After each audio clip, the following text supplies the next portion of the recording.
Greetings, everyone. This is the Hipster Snack, bringing you today another episode of the Tomodachi Bros podcast. With me this fair evening is Masters Clockwork Fiction and Itaku. What up? Hello.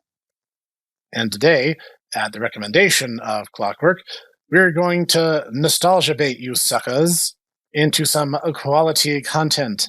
And thus you may get a better understanding of the things that we grew up with and have learned to appreciate. Who would like to kick us off? So Ren and Stimpy was really weird. I loved it as a kid. As I watched more of it, and some of the kind of cartoonish yet grotesqueness of some episodes, I was just like, gosh. You got away with some stuff back in the day. I'm gonna tell you what. The 80s and 90s were really weird about censorship policies and really inconsistent. And in a way, it makes sense that some of those decisions ended up forcing quotation mark. I'm assuming, because I don't know why you would do it otherwise. Certain cartoons, like old Looney Tunes episodes and everything, they needed to put some sort of like, this is a product of his time, and it doesn't. And I'm like, okay, I get what you're about to say. No, it was because PC culture was getting big. It kind of propagated in the 60s and 70s, but it became like kind of mainstream during that period. So yeah, forced to. I mean, kind of, yeah, if you consider peer pressure to be forced to. But other than that, just going through like the list of old cartoons. Well, before you do, I have a quick story to share, specifically because it's about Ren and Stimpy. It is the one show my mother forbid me watching. Like, she was okay with everything else, including stuff like Rocko's Modern Life, which I watched a lot. And she was like, you can't watch Ren and Stimpy, and then refused to further elaborate. And then as an adult, I tried watching it, and I'm like, this is dumb. I think my mom was right. I'm sorry. I know a lot of people like it, and it holds a lot of places in people's hearts. I just didn't like it, guys. It was a little too dumb for me. Oh, it makes Honestly, sense. I was going to say, like, the Rocco, I enjoyed Rocco a lot, and there's a lot of, but it's kind of funny when I think about it, because there's some pretty hidden stuff in Rocco too. Oh, there is, but like, Rocco was a lot smarter about it, I would argue. I will say that, yes, you are correct on that. What were you saying, Gitaku? Oh, I was just going to say, welcome to my life. Pretty much, I suspect half the things that Clockwork is going to bring up are things that I'm like, oh yeah, I mean, I watched that, but it was one of those things of, Pooga Mom was like, yeah, you can't watch that, which is funny because like my little sister never ever had any situation like that. She's watching like, Fist of the North Star. She watched Dragon Ball, watched all these things. And it's like, ugh. I had to sneak all those things. I wasn't gonna bring it up till later, but I was able to watch, like later night Toonami and watch like Dragon Ball and I'm gonna say the name wrong. I think Tenchi Muyo was on that as well, and a couple others. Yeah. So I got to watch a couple episodes of that before I really could, start diving into like full seasons, everything once those started coming out. But I was gonna talk more about like, because I remember there's I just found pleasant cartoons out there. Was like Dexter, Cat Dog, Ed, Edd n Eddy. I mean, a lot of those didn't really have a lot of like hidden elements to them, but I figured they'd be pretty fine for the general household in that case. So it'd be a little weird. Some, but I mean, yes, some no. Well, it kind of depended on the episode and everything, of course, too. But I think some more than others as well. Yeah, it depended a lot on who was actually like the lead writers for the shows. As I understood it, a lot of the guys who worked on Rocco actually were the ones who helped spearhead SpongeBob. And then they basically were like, oh yeah, we're taking this a totally different direction. We're just like gonna shuffle it to other writers. I don't know how true that is, but that's what I was told. Someone in the comments can correct me if this information is wrong. My understanding was that Steven Hillenberg, the actual guy who like made the original comic of SpongeBob, was the reason why like the first like 5 seasons are good or considered good. Honestly, I would not extend that olive branch. I mean, I'll say this, having rewatched the first season just because I'm like, okay, it's on Amazon, and when they came out, I was too old. I was already watching anime at that point. I'm like, it completely passed me by. But you know what? I'm gonna extend an olive branch to Clockwork here, who's constantly showering us with memes from SpongeBob.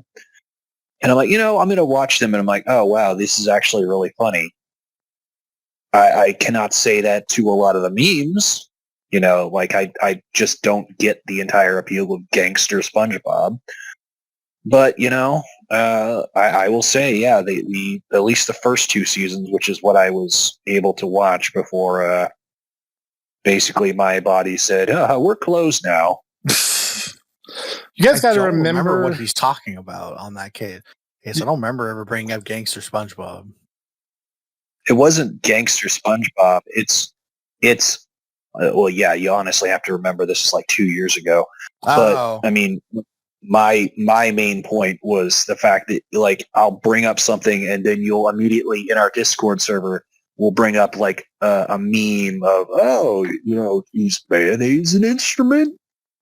And it's like, okay, why did you have to make it about SpongeBob? And it's like, well, that's because that's what my reference pool is. Well, it helps to know. It's a little more broad than that, but okay. It helps to know that the Tomodachi Bros do have a bit of an age range. I think, is it Noodle who's the youngest among us? I think it's actually Clockwork. Oh, okay. So Clockwork and Noodle are among the younger members, with Lone Ranger being somewhere in the middle. And Lounge Lizard, Itaku, Kog, and myself were all born within a year or two of each other.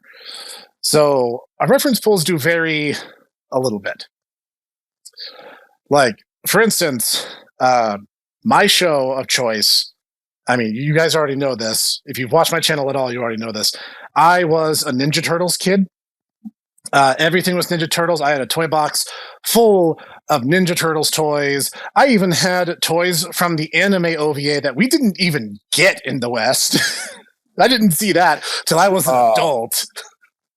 Super Mutation. Like, they were so goofy looking, I couldn't help but love them. And honestly, like, the armored ones from the second episode of the OVA were really cool, and they translated into really cool looking toys, too. Just saying. Like, there's a big push for all this 80s nostalgia bait, and I'm like, dude, bring back the Saint Beast armored turtles. Those were awesome. Those were fantastic designs. And it's really weird on my end because I remember watching the Ninja Turtles a good amount, but I don't remember watching a lot of the cartoon. I remember having the full live action DVD set, the older live action. The movies or the VHS? Sorry, VHS, not DVDs. We're not that far. The films or the Saban series?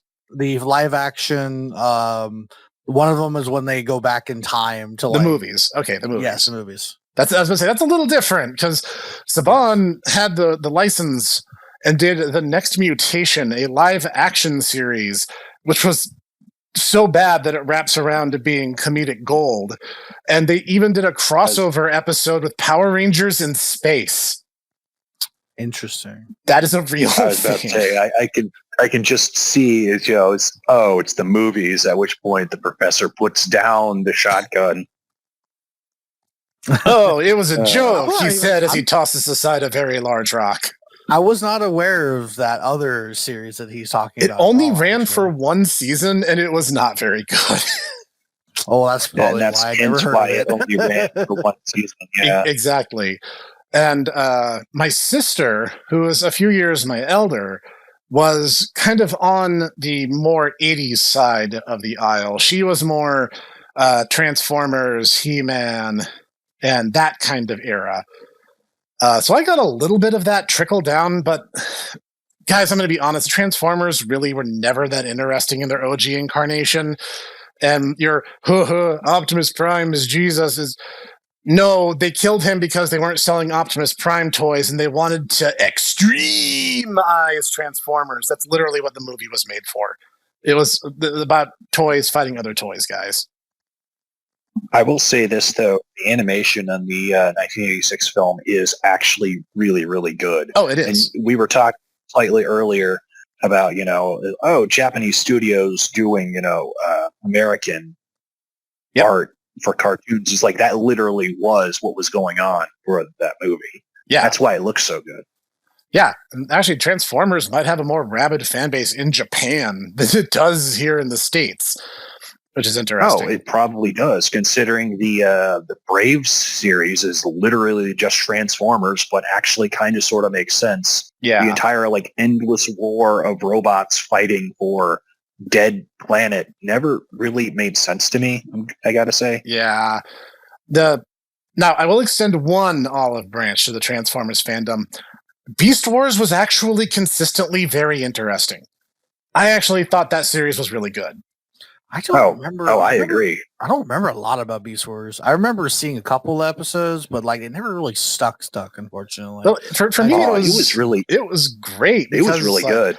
Not only there was a smaller cast of main characters for starters, so they had more attention paid to them, and they were like, "Oh well," they land on basically not Earth, but well before the era of humans, and they can only move around in their more mobile, battle-ready robot forms for a short time because the Earth is so laden with this radioactive resource that it basically will shut their systems down if they stay transformed too long. So they create a cloaked state by copying the life of the planet in order to blend in. It's an excuse plot, but it worked. And basically, the whole thing was as much as this hurts us, we kind of need this stuff because it's our primary energy resource for everything that we do. And if we want to get off this planet, we need it. But then, of course, there's the Dinobots who take the role of the Decepticons, and they serve the role of resident bad guys. But here's the biggest thing. Waspinator is hysterical.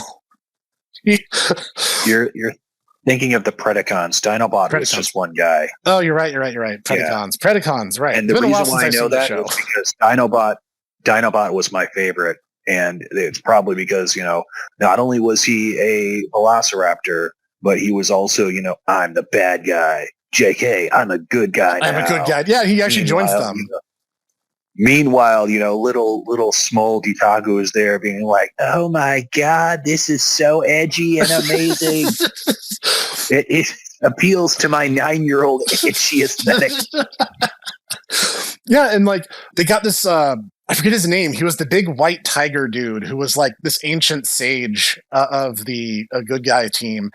And he had this mentorship with the cheetah guy. And I remember just it was really interesting because not many kid shows at that time focused too much on the mentor characters. But there was this whole thing where it's we are animated by this thing called a spark, which is pretty much Transformers standard canon. But his whole thing was when a spark is alive, there's joy in the universe and there's sorrow when one is ever extinguished. So you should celebrate life in the living even when it's difficult. Okay, Professor, do you want to know his name? Sure. Tigatron. Yeah, I figured it was something like that. That's the name of the guy you're thinking of. Yeah, like I said, it has been a long time since I've seen it. Oh, I literally just looked it up, and I'm okay, Beast Wars White Tiger. Oh, there he is. Yeah, and I remember I actually had a Happy Meal toy of Rhinox, and I was just he is cool because he is a big dude, but he's also he's not a complete jerk about it. I like that. That was my little 9-year-old aesthetic. He was their engineer, wasn't he? He was the smart guy. He was, and he was constantly trying to come up with ways that they could protect themselves that wouldn't hurt the planet or things around them unnecessarily. Because of course, the Predacons are jerks and want to blow everything up, including Waspinator, who got blown up basically once an episode. And I remember at the end of season 1 or 2, I forget, Waspinator got blown up out of a battle and went sailing over the horizon. And then when it actually cuts back at the very end of the show to check on what happened, he landed on a tropical island and was just like, no, I'm going to stay here and just live in paradise forever. I'm not going back. So I want to ask. Understandable. Have a nice day. So I kind of want to ask. I don't think I've ever asked this question, you guys, even off a podcast. All right. What year, like 80s, 90s, 2000s, 2010s, in that kind of range, did you kind of like watch your most of your cartoons from, and where do you think you kind of started falling off, or you started being a lot more picky with the cartoons you started kind of watching? That is a good question. Because I would say, like, I've watched cartoons from I've watched cartoons because of the age range I was being watched from my grandmother to my mom and everyone like that. I actually watched like a lot of like old like Scooby-Doo, Looney Tunes, Tom and Jerry, right? Those kind of stuff, and it came all the way up to about 2000s, and then around like 2010ish is like I started seeing like Adventure Time and Gumball. I remember watching much of those or watching a lot of those. So I'm thinking around the end of the 2000s is when I started really kind of falling off and get into other stuff when it came to cartoon wise and stuff like that. I mean, it's kind of similar. Growing up, I watched a lot of TV. I was more prone to watching stuff. And of course, the late 90s gave us Pokemon and the whole manga anime boom. And I was pretty close to following that. I had started watching anime before Pokemon because of Ronin Warriors, which is still a great show to this day. And a certain duo of Weeaboo bros, you might say, I met some guys, you might know them. Their names are Kag and Ditaku. And they're like, dude, do you like anime? And I'm like, heck yeah, I like anime. Because I wasn't allowed to swear back then. Heck yeah, I like anime. Yeah. And so, like, Ditaku was like, oh, well, there's this thing. It is called Gundam. And Gundam is good. And I watched it. I was like, oh my gosh, he is right. Gundam is good. And Cog was like, oh, I have all this great stuff, including this thing called Kamen Rider. And Kamen Rider is good. And I'm like, yes, Kamen Rider is good. And yeah, it's kind of been downhill ever since. So around like the mid-aughts is where I became a lot more selective about what I'd watch. See, I think that's where kind of the shift happens. Is your friend group gave you like Kamen Rider stuff like that? Well, my friend group was always on the mainstream: Naruto, Bleach, One Piece, etc. So we did watch that to some extent. Cog and I were actually really big into Bleach during its initial Tudami run. So we were watching some stuff and some mainstream stuff even, but we weren't as prone to focus on the mainstream stuff.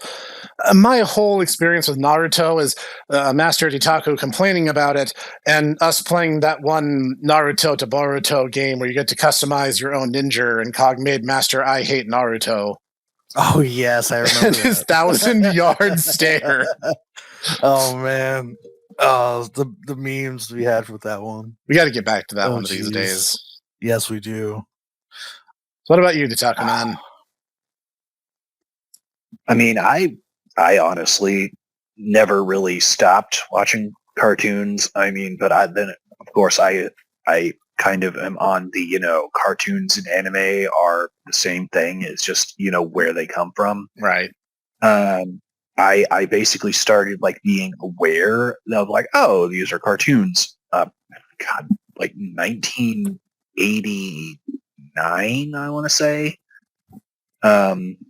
Which is I was a very, very, very, very, very small otaku then. But that was basically when The Little Mermaid came out, and that was the big thing for my my little sister, who was really, really, really, interested in. And I mean, honestly, I thought it was a pretty good film. On my mom and my dad will forever hold the fact that when I was a very, very, very little Ditaku, this is like even before this, apparently I had to have like an ear operation, and it made me really, really grouchy but they were like, you can watch it. You can watch a movie. And apparently the movie, I watched it like 5 times because I was kind of, small child, groggy. And I'm just like, I want to watch this movie. I watched Disney's Cinderella 5 times in a row. And they're like, why do you want to keep watching this? I'm like, I like the mice. The mice, Jack and Gus were just really funny to me. I didn't care about, the fairy godmother or, Cinderella or that. It's like the mice were funny. So, Yeah, you were there for Cartoon Animal Movie before Cartoon Animal Movie was even a thing. Yeah. So, and honestly, I really enjoy pretty much every Disney cartoon up until about Lion King, at which point, people will say, oh, Treasure Planet was when the Disney Renaissance. I'm like, no, I think it was honestly for Ditaku.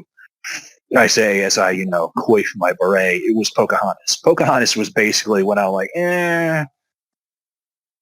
which is ironically about the time that I watched this one show called Dragon Ball. And I have forever, gone down the path of darkness. And I am just forever constantly tempting other people down the same path as myself. Yep. But if you're talking about like my big show that I really enjoyed, I honestly was not able to watch a lot of shows that, I was not allowed to watch Teenage Mutant Ninja Turtles. I was told that was a fad. I wasn't allowed to watch Power Rangers. I was told that was a fad. For whatever weird reason, I was allowed to watch VR Troopers, which is even more violent. That's even darker than Power Rangers was. But, it is what it is. But I was allowed to watch Thundercats, which I will say I'm okay with, honestly, having like gone back and actually rewatched the entire original 1986 series. I will say that, the combination of the animation, because it was actually done by a Japanese studio. Also, ironically, it was done by Rankin Bass. So if you look at the old Christmas specials and you look at the 1986 Thundercats, it has a very similar character design aesthetic, and that's because it's produced by the same people. Yep. But yeah, it's just a combination of science fantasy, swords and sorcery, and 80s furries. And I guess that kind of just led to the basic reason why, if you look at my own writing, it's like it's science fantasy with 80s furries. Yeah, and imagine me, because at the point Itaku and I lived together, and he was like, bruh, I just found Thundercats complete DVD collection. We're going to watch this. And I said, well, okay, but I just found the complete 87 Ninja Turtles collection. So we're going to watch at least a couple seasons of that. And he was like, cool, let's do it. And we did. And we're both like, these shows are still really, really, really good. And that's very hard. The funny one, I think the one where it literally had Tigra, he literally turns to the screen and is like, lying is bad. And you're like, you turn to me and you're like, a bit on the nose, don't you think? I'm like, no, you don't understand. It was a product of its time. Well, no, like a lot of those shows, dude, a lot of those shows did that. Like several seasons of the Ninja Turtles had these like little PSAs at the end of the episodes about like recycling and water conservation and stuff. Like that was just really normal in the 80s in particular. So like, but there was a certain cheese to those shows that just makes them immensely entertaining. I think they stand on their own merit, even if some of the later Ninja Turtle seasons were not very good. The later Blue Sky seasons and the Red Sky seasons kind of suck. Just going to be honest. Aged a bit more like milk than wine, going to be honest. I mean, we watched up to season 4, and I thought those were all right. Although, I gotta say, those were consistently good. I was not.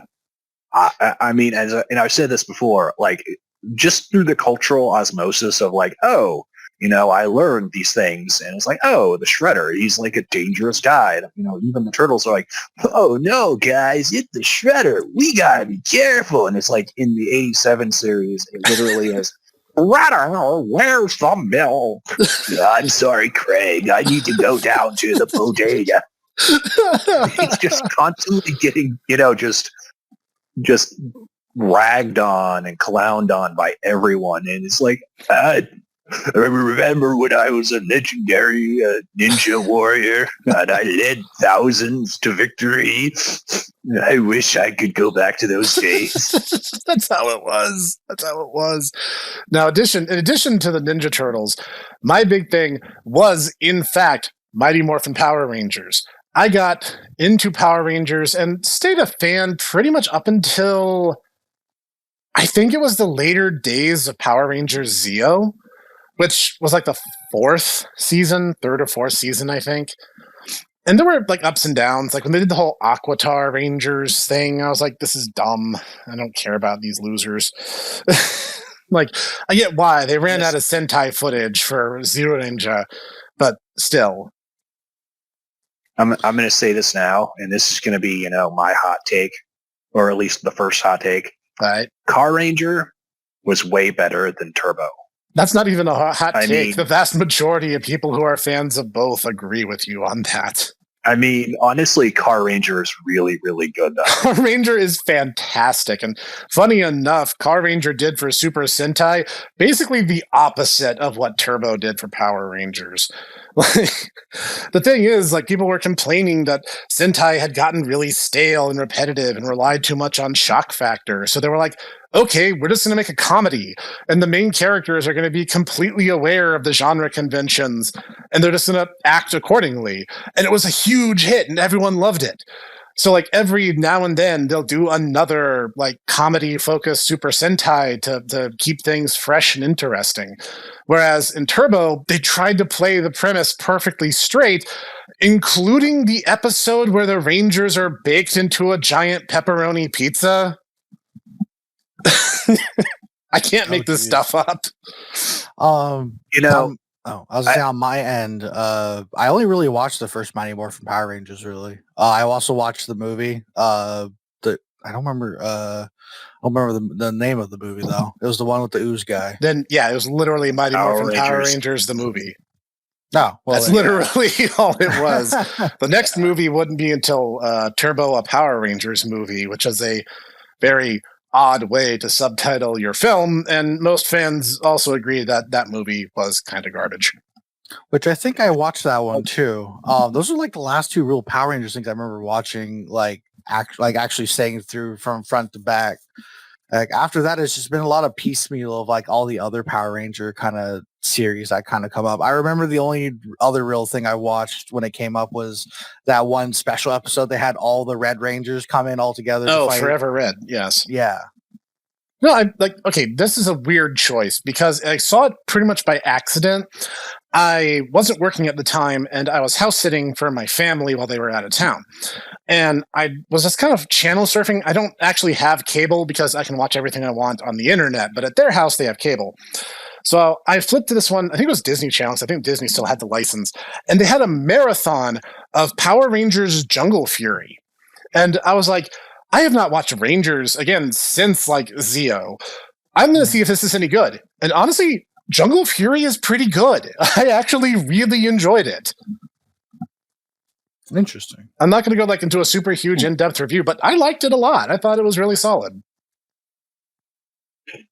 Just to wait, there's going to be those people who are going to be like, Professor, you need to do history of Power Rangers. You need to study all the Power Rangers. Not going to happen. If I'm going to do a weird Toku binge, it's going to be the history of Ultraman, which honestly I think is kind of already well documented on YouTube nowadays anyway, because the material's way more openly available. I was going to say I figured it'd be that or Super Sentai, which is I think the other thing that I always hear you guys talk about that I haven't seen yet. Super Sentai is the formula upon which Power Rangers is based. Loosely. Very, very, really very cool. Loosely. it'd be really cool to actually sit down and watch the Emissary of Hell, Supaidaman, battle through the jail way through. Yeah, especially as Supaidaman did a crossover with Kamen Rider V3. So if you invoke the Saint Elsewhere problem, then that means that Kamen Rider is canon in Marvel, and that just opens up a huge can of worms because Kamen Rider is consistently better than modern Marvel. Here's the thing: Kamen Rider crossed over with Showa Ultraman, and Showa Ultraman actually crossed over with Marvel already. Oh, geez. It's all becoming interconnected, boys. Mm-hmm. So another thing, here's a fun fact about me. I remember watching the original Dragon Ball, not Z. The channel that I watched had the ocean dub of classic Dragon Ball, and that's where I got started with Dragon Ball, was the Red Ribbon Army arc. You want to talk about a very different... That's the best. No, I was about to say, some would argue that that's actually the best arc, like, in all of Dragon Balls. And like, I just was like, oh, this is goofy action comedy. And that's how I developed my favorite character was Krillin. Because he was kind of underhanded and he'd do things half-heartedly because he just kind of wanted to sneak by. And I'm like, that's hilarious. How do you not love this character? And then Toriyama forgot about, clever characters and smart things when they started dyeing their hair blonde. And then it became Unga, my beams is better. My beam is bigger than your beam. That's the way we always used to say.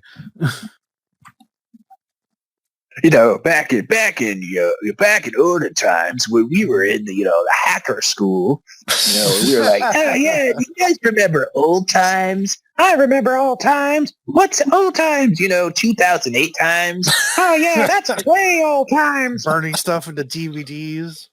No one knows what DVDs are anymore. Jeez. I hate you because you're right.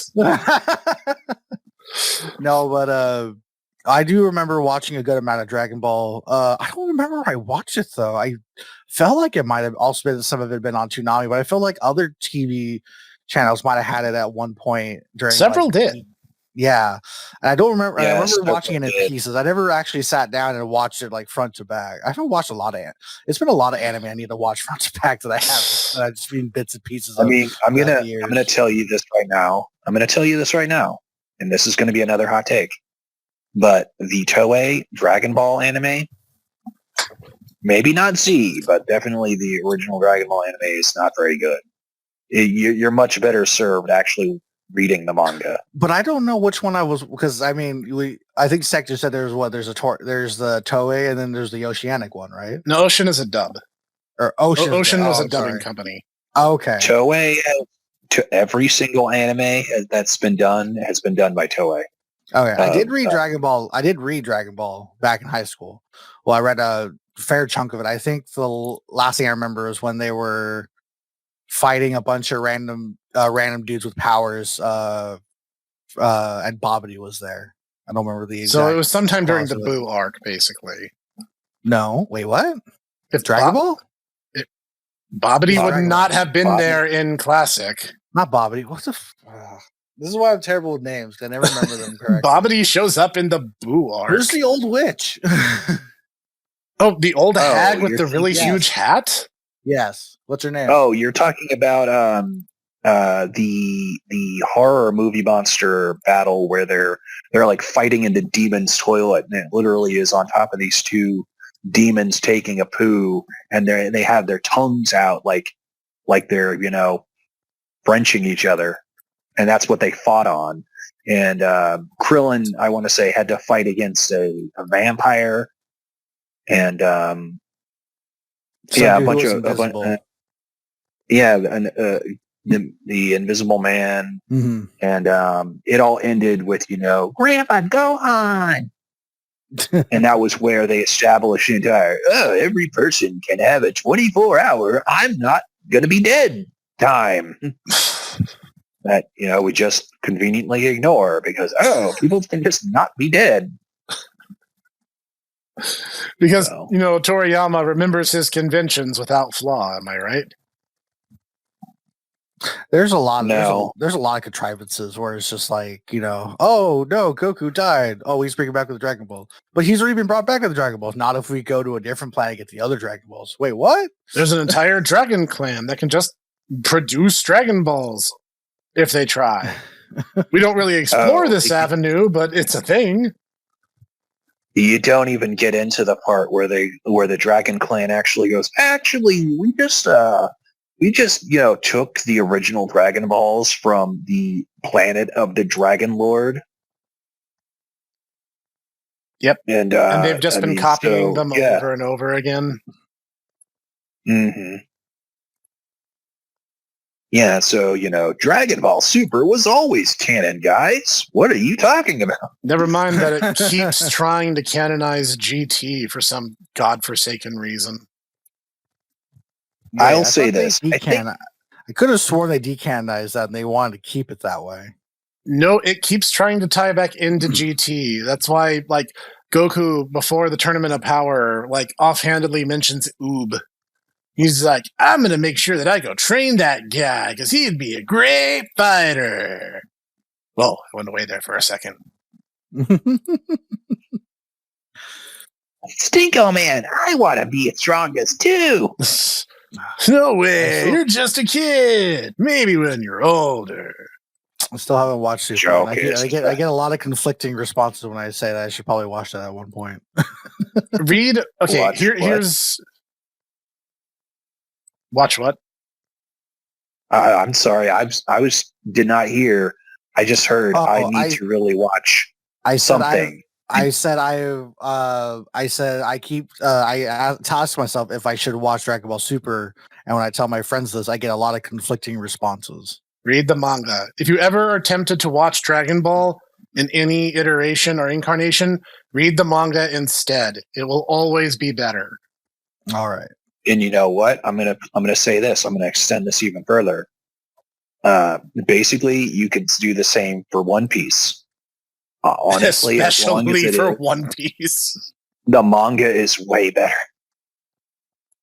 The manga is way better. Also, you actually get the SBSs for Oda's actual little side comments and question and answer he does, and that is really funny too because not only does it explain a lot of things, but he doesn't take himself terribly seriously. No, he doesn't, and it's to his credit. All right. I'll have to keep that in mind. Now, the first anime I got into was, as I said, Ronin Warriors, but I quickly got into lots and lots and lots of others. Again, thanks to, two particular Tomo bros who totally shall not be named. But I remember very distinctly what was Yutaku in particular being like, hey, you need to watch Gundam. So I was like, what is the current running Gundam on the Toonami block? And it was this little thing called Gundam Wing. And I was like, okay, I'll watch that. And then I did, and I'm like, well, the action sequences are really good, but all the characters suck. And Yutaku comes back to me, and he's like, yeah. That's kind of my beef for not explaining. Gundam Wing is Gundam for people who hate Gundam. And I'm like, okay, where do I go now? And he's like, if you can, watch UC Gundam.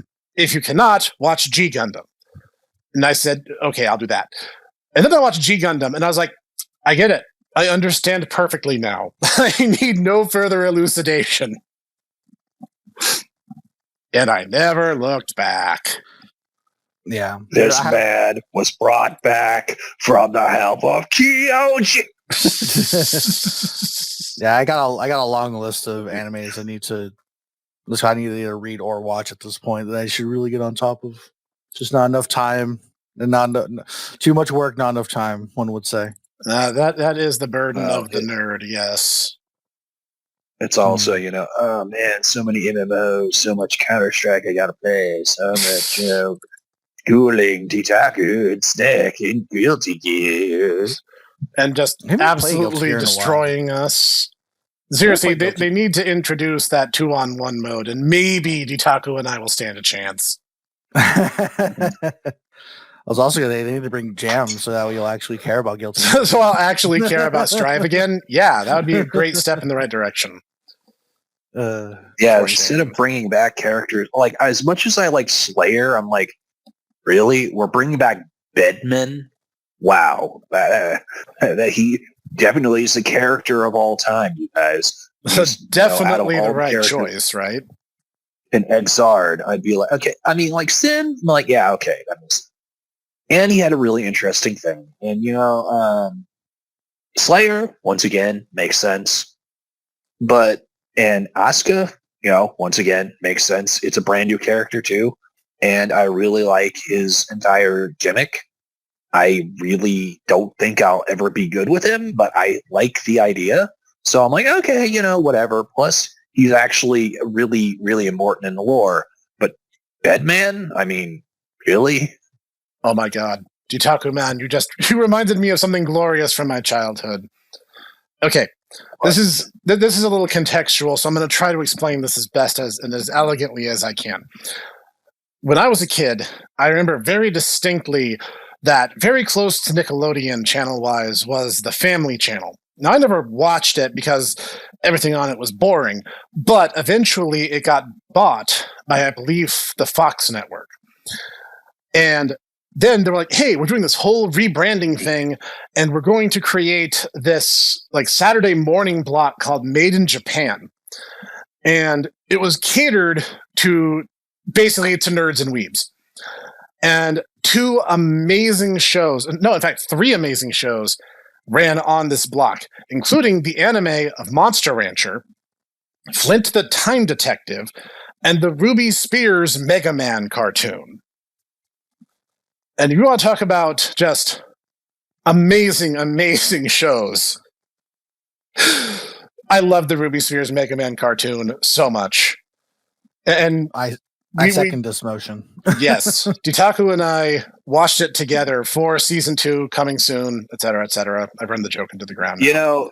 Honestly, it's one of those things where like I distinctly and very vividly remember this one where basically, this one no-name scientist is like, oh, Dr. Light, here's a brand new lab. And then the lab grows robot legs and starts walking to the beach in order to just dunk itself into the ocean. And it's like, Dr. Light, I tricked you. You're going to drown now. And I'm like, no. And I'm just thinking to myself as I'm watching this going, that seems really, really goofy. There's no way that this happens. And then I got to that point and it's like, that happens. It happened. That's a real thing. That happens. And I think you had a similar thing where you're like, I distinctly remember this part where they had to excavate mummies and they became lion men. I'm like, no way. And no way. Like, that's not going to happen. This is a sci-fi series. And then it happens. No, it happened. They turned into freaking lion men. It's the weirdest thing I've ever seen. I think one of the weirder ones I thought always got me was I can't remember exactly, but Wiley's like taking over a refrigeration plant or something, and in the entire refrigeration plant, everyone is just like freezing because apparently there's no heat in the refrigeration plant the entire time. And I was like, "What is going on right now?" And then he starts freezing everybody into the streets, and I'm like, okay, this is kind of okay. This is moving forward, but it's just like the dude in like the president in the office is like two coats. It's like why is there never any heat? He tries to drink his coffee, it's frozen solid, it falls and shatters on the floor. Yes, and I was like, oh my god. Yes, I remember that episode. I think probably my favorite was the one where, first off, there's the one where Wiley tried to steal the moon. But secondly, the one where he was doing bank heists by like ducking into people's dreams. Yes, the dream episode is so weird. This is so stupid and it would never work. But, it's you got to admit, Dr. Wiley was not, lacking for creativity. No, he always had something new. And like the moon episode is even better because he's like, okay, listen, I'm going to grab the moon and just slam it into the earth. And even his own robot masters are like, isn't this a terrible idea? And he's like, no, now shut up. We're doing it anyway. I'm going to steal the moon. What are you going to do with it? I don't know. Hold it ransom or something? I think I have to do that in one of the April Fool's episodes now. I'm also trying to remember. There was an episode, and I remember watching it a couple times, where Wiley's like trying to take over a volcano or something with a device, or he's trying to keep it from erupting or something like that. But the machine keeps screwing up and ends up like they had to like run away from it. But it's just like this whole kind of like they had to team up to stop like the device from like doing. Or, oh no, I'm sorry. It was stolen by I think monkeys or something like that, and they were like messing with the machine. And they had to like get it back from them. Before, like, that was the weird reverse evolution episode where, for some reason, he was using the geothermal power of a volcano, and to stop Mega Man, he created this thing that would like de-evolve him, and it started turning him into like a gorilla robot. Yeah, and we're like, something like that. But like, if it's supposed to de-evolve him into a more prototypical form, shouldn't Mega Man and Roll like turn into toasters or something? Something of that nature, yeah. I was just like, but they would transform these robots and they would like steal the machine into like the volcano. Oh, and they're like had to like Wily and Mega Man, everyone had to team up for a bit, and it was just like they're always like snipping at each other the entire time. I'm like, there's something bad's gonna happen right here. You just feel it. The show was just there's no way. It was so high energy, and they were always doing new things, and like. There was actually, like, I saw interviews with the guys who worked on it, and they were like, oh yeah, we knew for a fact Proto Man was a good guy, but we needed someone to be like Mega Man's rival, so we did that on purpose. And it's like, yeah, we had designs for bass and treble, and we were fully going to do another episode with Mega Man X and even Zero. And they were just like, oh, well, we're stopping now, and that's all we're going to do. And they're like, oh, but we had all these cool ideas, and we didn't get to use them. And I'm like, you know what? I want to find a way to travel this, like a multiverse concept. And instead of the world where The Simpsons went on for 30 odd seasons, I want to see the one where they actually got to have bass and treble in the Mega Man Ruby Spears cartoon show. That would be cool. Yeah. I would vastly prefer that. Speaking of which, I never really understood the appeal of The Simpsons. I mean, I will say this. I understand the appeal of pre-first cancellation of Family Guy. I think there was something there, but I just do not understand the fact that everyone's like, it was a cultural phenomenon. I'm like, it just is an animated sitcom. It's just cartoon sitcom. I don't know. Pretty much. I did find it. I did, at least with other people, did find the first few seasons pretty funny. But as it kind of went on, and it's kind of like I guess I wouldn't really compare it to each other, but I think it's because certain other cartoons, like they kind of follow what's going on in the world and everything like that, and it started becoming more political commentary here and there than actual just funny hoo-ha. A lot of their very talented writers from those earliest seasons left to follow more lucrative careers elsewhere. And then they had to bring in new talent. And like, if you follow the careers of those people, they would go on to do some really, really successful projects and movies down the line. But a lot of the new blood coming in didn't have that same energy or that same focus. And there's only so many jokes you can tell with the same small family and the same setting and the same cast of characters over the course of literally 30 years, especially since it all happens in a floating timeline.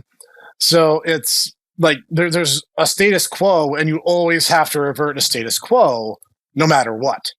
So even when they finally got around to like having a big screen film produced and made, and I watched it, and it was okay. I've definitely seen worse. And it's like, oh, well, we have to go back to status quo, even though it's a movie, because, some people might not see the movie and just watch the series. And so it's all back to where we started. And I'm like, that's dumb. You had your chance to shake up the formula one last time and maybe breathe some life into this, and you literally refused to do so. And I think you did so at your own detriment. Mm-hmm. Yep. And like, I will say, early era Family Guy, like Taku said, pre-first cancellation Family Guy, was consistently very funny. And it's really just kind of been meteorically downhill for them ever since. Mhm. So I'd like to ask another Yeah. question, or I asked one question. This is more just if you had to choose one or two cartoons that you would like to recommend, whether it's actually good or not, just one that really, or anime. I'll put anime there since it seems more anime was involved in cartoons. What would you recommend? Whether it was good or not, maybe not the best, but something that really an anime that really stuck with you and you probably won't ever forget it. You pose an excellent question. I'm gonna do Mine something. would be my two that I would do just since I'm asking questions is gonna be Courage the Cowardly Dog. Fair. That show was amazing. I loved it. Everything about it. It like when you pull back and you look at everyone, it is mondo depressing. But it is also just Return the slab. but it is also just funny and just great. Another one that I just really really liked. I wish they were able to do more with it. With other than cancel it was Megas XLR. I only ever saw a little bit of that. I assume you're saying that it's really really good though. It is good. I don't know if people will say it's amazing. A lot of people will probably agree with me that it was amazing. If you're looking at like a cartoon critic, they might say it was all right. I don't know if it would. I don't know. I'm not going to give it a rating or anything like that. But just the whole like he's just a dude who likes to play video games, but his video game skills allows him to pilot this giant world. It's got world defending mech. Because he's also really really good at modding stuff and modding cars and technology. I was about to say, are you saying because the protagonist is literally you, Clockwork? I can't say his name because I have a small doodle here who shares his name, so I can't actually say the protagonist's name. Otherwise, he'll come over here and be like, "Oh, you're talking to me, right?" That's fair.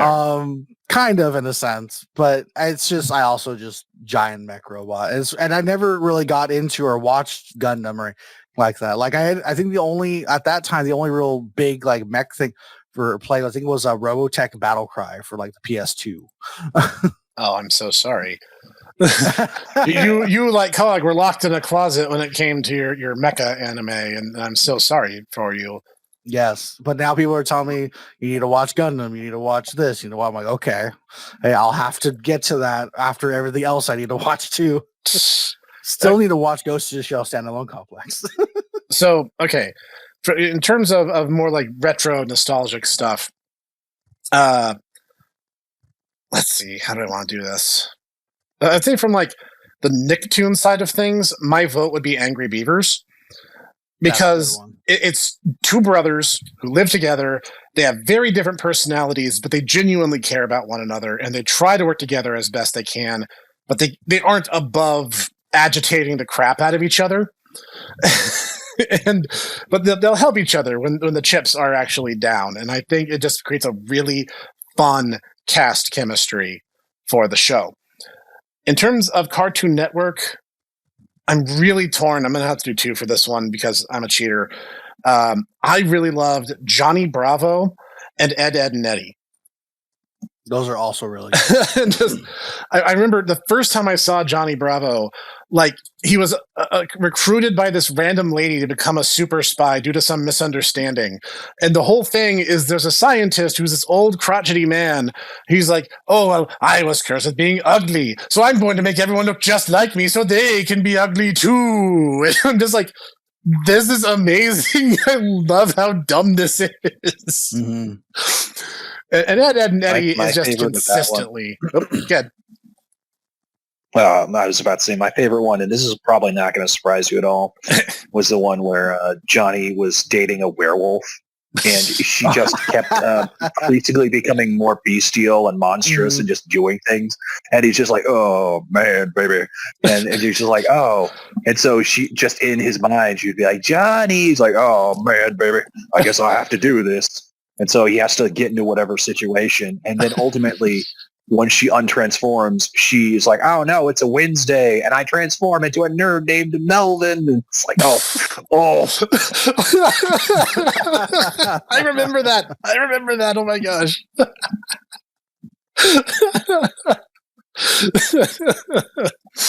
And that's the bridge too far for him. I remember that. Oh, jeez. And Ed, Ed, and Eddie is just consistently this really crazy high energy show. Just so good. I still remember the episode from that show. I think that's what I got the most was when they just started breaking the fourth wall exponentially. I can't remember. I think it was Johnny. They ripped out his draw lines or whatever. It became a puddle on the floor, and Ed started like ripping holes in the like dimensions and stuff like that. And I was like, "What is going on in this episode?" There are many doors, Dante boy. Yeah, that's something I love to do to gym leader Ed. I'm just like, life has many doors, Ed boy. It's a terrible Rolf impression. I'm sorry. I loved it, especially because Double D is like, oh my god, he's literally me. He's just a high-strung, neurotic nerd type, and I'm like, yeah, I identify with this guy. I get it. You are pretty CDO too, by the way. Yeah, I kind of am. I'll be honest, I am. And And I was gonna say what I liked about the Angry Beavers. I think one of the ones that stood out is I love their like love for like really cheesy horror movies. Like I always watch. Like I remember the one where they were watching was like the finger, or like it was like the ooze that goes into your ear or something like that. that sounds about right. And I was like, wow. And then like the whole episode was about them being afraid in their own house. They think like because they keep hearing the ooze or the finger crawling noise or whatever it was, and it's just happening over and over again. There was one I remember where like they faked being sick to get out of some kind of job or chore they had to do. And it's like, oh no, it's the most dreaded disease a beaver can face. Stinky toe. And it just, your toe smells really, really bad. And that's entirely it. That is the condition. Oh man. It's just, such a great show. In terms of anime from my childhood, I'm going to go to Flint the Time Detective, because not only is it just a really, really fun, goofy series, it's also educational. Kinda, except where they're totally wrong. you gotta read between the lines a little bit, because there's bits, like, I'm trying to remember which one it was. There was some episode, I think it was about Mozart, and Mozart, like, in that episode, was palling around with someone who, like, historically he wasn't even contemporaneous with. And at the end, the Grand Master of Time is like, oh, I don't think those two ever actually met. I'll fix it later. It's like, they admit that they did it just because they wanted something fun to do, and not that it was completely accurate. But it's really good, and it actually, like, introduced a whole lot of really interesting things. In fact, they have a whole episode dedicated to Vlad Tepes. And I'm like, there's not too many shows willing to be historically accurate about Vlad Tepes, of all people. And I'll say this too. You know, it was very pleasant to not have it just be like, oh, here's, you know, the Warring States era, and here's the Kamakura Shogunate, and here's like, okay, we get it. Just because you were made in Japan, you don't have to go through every single bit of your history. There is history outside of your islands. Yeah, they did a few episodes on Japanese history, but they did a lot in Europe. They did several in America. I remember they did one about George Herman Ruth, and that one was really good. There's like, they did all sorts of cool stuff like that. Oh yeah, as I recall, there was a really, really funny episode about Queen Himiko, in the Dogon. But yeah, it's just, you know, unlike a certain other, you know, historical fantasy series that will not be named, I think that it was a little bit more even-handed.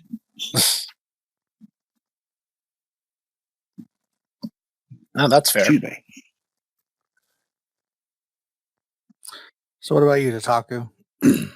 Yeah, say out of you. Got to get your recommendations in there. Anything that I get to recommend. Well, let me tell you about this series called Medaka Box. We're going retro nostalgic here from your childhood. I hear people talk about this one. You hear Noodle and Ditaku Yeah. never stop talking about this one for being permanently accurate. I like Medaka Box if too, we're talking but about, yeah, it's not really retro, considering it ended about 10 years ago. If we're talking about retro things, I guess I would have to say Fist of the North Star. That is my goat because honestly, it is maudlin and cheesy as all heck, but it basically formulated what we now consider shonen battle series to be, minus the violent brutality that the series is kind of known for. I mean, the entire Yarn and Explode thing pretty much comes from Fist of the North Star. That's fair. I've watched a couple of episodes here and there of Fist of the North Star. That one, I'm not sure. I guess I'll leave to you guys. Is that more of a watch or is that more of a read? Or is that both? That is definitely more of a read. Once again, Toei made the anime, so don't. Okay. The anime is perfectly serviceable, but honestly, Tetsuo Hara's artwork is just really, really, really good. yeah. Mm-hmm. So it's more of a read. You kind of owe it to yourself. You can read it first though. Mm-hmm. That's I do remember watching a couple of episodes of at a friend's house, and I thought it looks pretty crazy. That's fair to say. Oh, on top of that, also, it was led to one of the funniest things that I've ever seen Noodle do. Noodle is a really funny guy, but we had my youngest sister, and we were playing the Fist of North Star Musu game, and we put on the censored for the game, whereupon it would basically turn all the blood white, which is actually what the Toei anime did too. Which, it's okay. Honestly, I think it's a better solution than what their later Bobobo series did, which just completely removed all the blood. But so here's this little 4-year-old. She comes in and looks at all this, white going everywhere and goes, "So what's it with them and what's with the white?" And without missing a beat, he goes, "Well, obviously because they drank their milk." And she looks at us, looks at the screen and goes, "Oh, okay." I was just like, that didn't skip a beat. He just came up with that right at that. So. Oh, Noodle-san. You never cease to amaze. Yeah, he's a really, really funny guy. The problem is, though, is that he laughs at his own jokes. So one of the recommendations I'm going to also pepper in, if you're interested in the origins of Shonen Battle series, I strongly recommend Kinnikuman. It's a little that easier. Is also true. It's easier to get today than it used to be, even though it's still a little obscure. Its sequel series, which was dubbed as Ultimate Muscle, is also really good. But Kinnikuman is where we get a lot of conventions. And honestly, you'll see a lot of conventions from a certain Ultra 7 show up in Kinnikuman a lot. To say that Ultraman is the lifeblood of the modern Japanese entertainment industry is not that far from spot on. Well, that's because Kinnikuman started as a spoof of Ultraman, and then it kind of became wrestling series, professional wrestling, and then it kind of became its own thing. Yeah. But what is Ultraman really other than, WWE in space? Kaiju WWE, yes. It pretty much is. You even have, the Ultra Brothers who are the faces, and then you have the Kaiju who are the heels. Yep. So. And you want to see the good guys win, because that's how it do. It's really that simple. And I'm sure there's plenty of other shows I'm forgetting, and I'll probably kick myself for having forgotten, but at the same time, I watched a lot of shows, and not all of them were amazing. Kids are not quite as discerning. But that being said, a lot of it holds up. and that should be celebrated. This isn't the part where Decade turns Kuga into a weapon. No, but, this might tickle a little and all that. Common writer, cool guy. Sorry, Clockwork posted a Kuga Kabuto. GIF. Oh, is that Kabuto? That's Kabuto. Kuga is yellow. It was funny as we were talking about it. It popped up in my feed, and I figured I'd share it because I'm just seeing this weird alien creature spitting something, and he's just whipping his head back and forth, just dodging it. And I'm like, oh man. Tokusatsu is amazing, and that'll be another episode. I was about to say, if you like that, you should watch Makai Night Garo. That's also in season 2, coming soon, trademark, registered, limited liability corporation. One day it'll surface. It's gonna happen. I swear. I wouldn't keep bringing it up if it wasn't going to happen. Yeah, maybe when Cog is like, "No, guys, I'm good. We gotta mix it a little better. It's all gonna be better. It's already perfect. Just release it. No, we can do better." It's gonna happen, guys. I swear. Sounds like me and my 10 Audacity takes for intro videos, stuff like that I've been doing. Well, I mean, oh boy. That being said,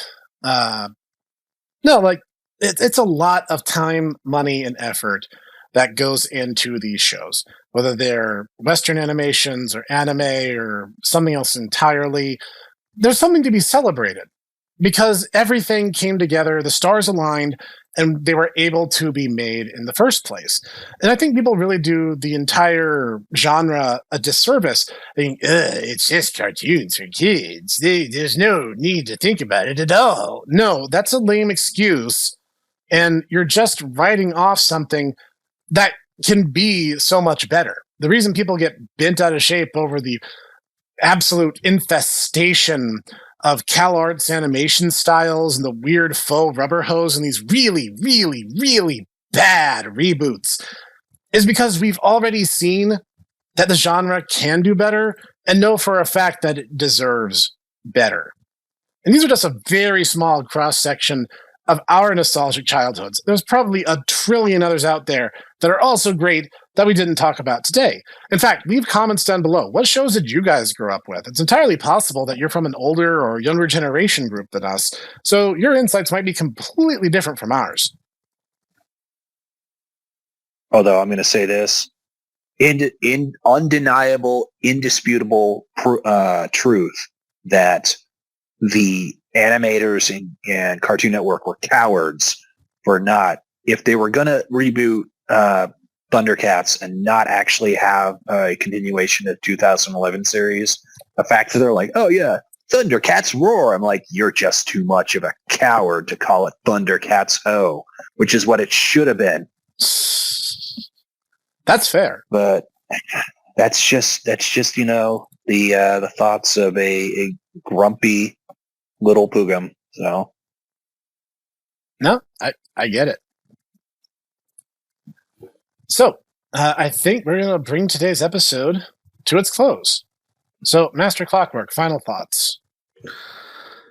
Old cartoons are great. New cartoons, I still am searching around see if I can find something I like nowadays, but it's been a little bit harder, unfortunately. So but there's a lot of stuff that I've been needing to watch, and in future episodes, I'll probably talk about in the first 5 minutes if I've watched anything, and you can tell me how bad my tastes are. No, actually, I think that's a great idea. We could do a little mini report on stuff that we got to watch recently. That'd be fun. Sounds good. Master Ditaku. Clockworks tastes terrible. I'm just kidding. You shouldn't eat honestly. Clockwork, man. That's not cool. That's how you get. You're supposed to say first. That's how that works. That's how you get Wendigo syndrome. Clockworks tastes terrible. Honestly, I mean, cartoons ought to be good. honestly, I agree with what the professor said earlier. Just because it's for children doesn't mean that's an excuse to be sloppy or, make things slipshod. I don't remember the exact wording of it, but basically, C.S. Lewis said something similar where, it's like, just because it's made for children, you really should make it better because, even if it's good enough, even if it's for children, adults should be able to get something out of it. Yeah. Not to say that, adults should be watching Bluey because really, honestly, they shouldn't. But, if it's good, then you could get something out of it. I will say, like what you like, but challenge your own expectations. Like, give shows a chance. Not every show you're going to watch you're going to like. That's just guaranteed. But if you stay in a very safe comfort zone, you're going to miss out on some opportunities that you might really, really enjoy elsewhere. So, be adventurous. Watch a few episodes. Give it a chance. I usually run on a 3-episode rule because usually all the budget goes into episode 1 of a season. And then, episode 2 is usually more story information. Then by episode 3, you usually either have a compelling narrative and characters you like or some good action sequences. Or by that point, you don't. Sometimes that happens.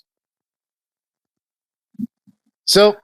I'll also say don't overblow. Even if it's like your favorite anime of all time, it might not be someone else's favorite anime of all time. Don't overblow it. That's why I said like Megas, when I said Megas, I said yes, it is one of my favorite cartoons of all time. That does not mean that the next person who watches it is going to like it the same way I do. They might think it's garbage for all I know. But if you give them that high expectation and they look at it and it ends up being mediocre to them, they might actually make it even worse on their end too. It's called hype. It's called hype blowout. Exactly. They build their expectations up to the point where there's no way the show can ever live up to it. I don't think it's a bad thing to give recommendations, but yeah, temper your expectations a little bit. Don't overblow the expectation. Just if you anything, give them a slight kind of unspoilery kind of hint of what they're going to be watching, so they can see if they're even interested or not, and then just let them go on from there. Yeah. No, that's a very good summation, I think. Anyway, we are at the end of our episode for today, so allow me to do my obligatory shilling shtick. So make sure to like, comment, and subscribe, you scurbs, because it helps us out a lot. It's a way to show that you care. And leave a comment down below. Tell us what your nostalgic childhood cartoons are. Or if you're still a child, just tell us what cartoons you like. I don't know. Maybe you'll find something that we haven't. Who knows? So this has been Clockwork Fiction, Ditaku, and the Hipster Snack. And we'll see you guys in the next one. I am definitely still a child at heart. That's fair. Ditaku. Yes. Any last words? Merry Christmas, one and all. And a Happy New Year. It's going to be 2024 when this episode goes live. Exactly. That makes it funnier. Have a Happy New Year anyway. And we'll see you guys next time.